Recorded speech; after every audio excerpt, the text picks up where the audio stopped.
We are learning more about thousands of prisoners who are being released early in North Carolina. It comes after a lawsuit against the state over overcrowded and unsafe conditions. CBS 17's Bridget Chapman joins us live after finding out which offenders qualify. You know, a lot of people who might be victims are wondering how this is going to work, Bridget.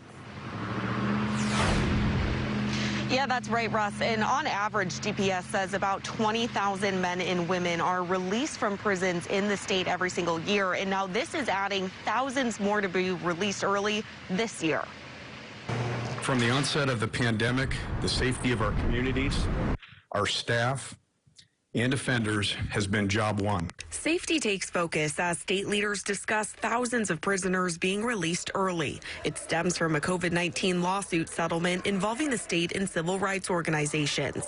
3,500 offenders will be released early within the next 6 months. We know that through having lesser populated facilities, our staff are going to be safer, our offenders are going to be safer. To be eligible for release, they'll look at factors such as offenders with nonviolent crimes like drugs or theft and already having a scheduled 2021 release date. They'll then need to meet certain requirements such as good behavior and be thoroughly assessed. When they are released, they will all still be under a form of supervision.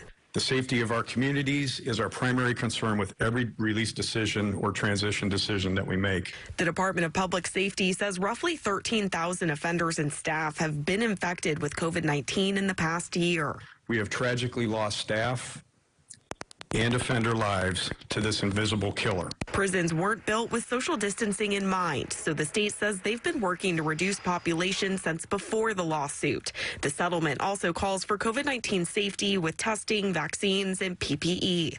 But we're committed to keep doing these things because we're not out of the weeds yet.